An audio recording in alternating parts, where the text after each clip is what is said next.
ഇതിലെന്തോ കുറെ പൂവൊക്കെ ഉണ്ടായിട്ടുണ്ടല്ലോ. ഇത് അബിയുവിന്റെ പൂവാണ്. ഇപ്പോൾ നമ്മൾ നാരായണേട്ടന്റെ തോട്ടത്തിലാണ് ഉള്ളത്. ഞാനിവിടെ പറ്റുന്ന ചെടികൾ, നിങ്ങൾക്ക് വളർത്താവുന്ന ചെടികൾ, നമ്മുടെ കാലാവസ്ഥയ്ക്ക് പറ്റുന്ന ചെടികളെ മാത്രമാണ് പരിചയപ്പെടുത്താൻ ഉദ്ദേശിക്കുന്നത്. ആപ്രിക്കോട്ട് നടാം, കായ്ക്കില്ല, പൂവുണ്ടാവും. കായ്ക്കാത്ത കുറെ എണ്ണത്തിന്റെ പേര്, അതൊന്നും ഇവിടെ പറ്റില്ല. ഇത് അബിയു ചെടികളാണ്. തെക്കേ അമേരിക്കയിലെ ആമസോൺ പ്രദേശത്ത് ഉത്ഭവിച്ച ഒരു ഉഷ്ണമേഖലാ ഫലവൃക്ഷമാണ് അബിയു. കേരളത്തിലെ കാലാവസ്ഥ ഇതിന് യോജിച്ചതാണ്. ഇത് മാക്സിമം 33 അടി ഉയരത്തിൽ വളരുന്നു. അതായത് ഒരു തെങ്ങിനേക്കാളും ഉയരത്തിൽ ഇത് വളരും. പ്രൂൺ ചെയ്ത് ഉയരം നിയന്ത്രിച്ച് വളർത്തണം. ഇതിപ്പോ പഴുത്തതാണോ അതോ? ഇത് പഴുത്ത ആ പച്ച കളറും കൂടി പോയാൽ സൂപ്പർ മധുരായി. കുരുമുളപ്പിച്ച തൈകൾ 1.5 വർഷം മുതൽ 3 വർഷത്തിനിടയിൽ കായുണ്ടാകാൻ സാധ്യതയുണ്ട്. നനയ്ക്കുന്ന തോട്ടങ്ങളിൽ എല്ലാ സമയത്തും ചുരുങ്ങിയ എണ്ണം കായകൾ ഉണ്ടാകും. ശാഖകളിലും മൂത്ത കമ്പുകളിലും ഒറ്റയായും കൂട്ടമായും ചെറുപൂക്കൾ ഉണ്ടാകും. ചെടി പൂവിടുന്ന സമയത്ത് മിസ്റ്റ് ഇറിഗേഷൻ നടത്തുന്നത് ജലത്തിലൂടെ പരാഗണം നടക്കാൻ സഹായിക്കും.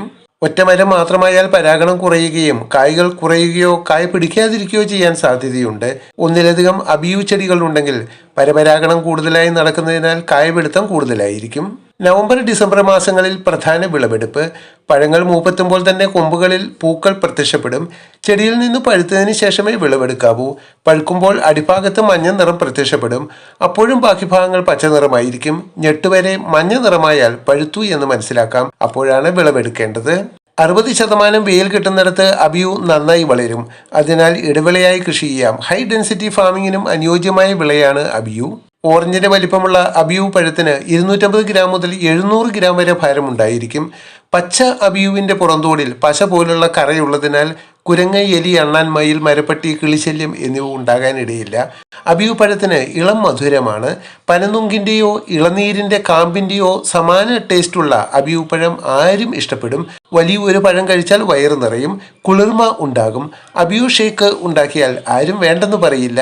ജ്യൂസ്, ജാം, ഐസ്ക്രീം എന്നിവ ഉണ്ടാക്കാൻ ഉത്തമമായ പഴമാണ് അബിയു.